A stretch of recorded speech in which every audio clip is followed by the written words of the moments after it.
Интензивно се работи и од македонска и од бугарска страна за скоро отворање на граничниот премин Клепало.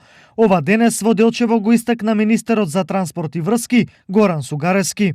Значи патот е до практично до граничниот премин Клепало направен. Треба и од бугарска страна да постапат во делот на она што значи нивна реализација во делот на патната инфраструктура, меѓутоа сакам да потенцирам дека тоа е работа дополнително и царинската управа, остваруваат контакти царинската управа на нашата држава и на Царинската управа на Република Бугарија, согласно динамиката која што има, верувам дека ќе дојдеме во ситуација да најбрз временски период да тој граничен премин биде во функција. Повод за денешната посета на Сугарески на Делчево беше изведбата на атмосферска канализација во населбата Милково брдо. Проект кој со 13 милиони денари го финансира Министерството.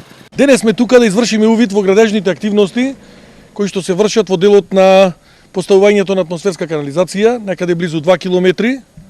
Од она што бевме информирани од страна на изведувачите и надзорите е дека имаме одлична динамика на активности, дека уште пред рокот ова атмосферска канализација ќе биде во целост завршена, за потоа да може ова улица комплетно да биде од страна на локалната самоуправа и целосно реконструирана. До сега се изградени околу 300 метри, а работите треба да завршат за 5 месеци. Овде станува збор за проектот од делување на фекалната од атмосферската канализација во населбата Милково брдо 2, со што се решава акутен проблем, децениски проблем, кој што го има граѓаните, затоа што при обилни атмосферски врнежи имавме поплавување на стамбените објекти и имотите на луѓето кои што живеат во оваа населба, која што скоро представува половина од нашиот град.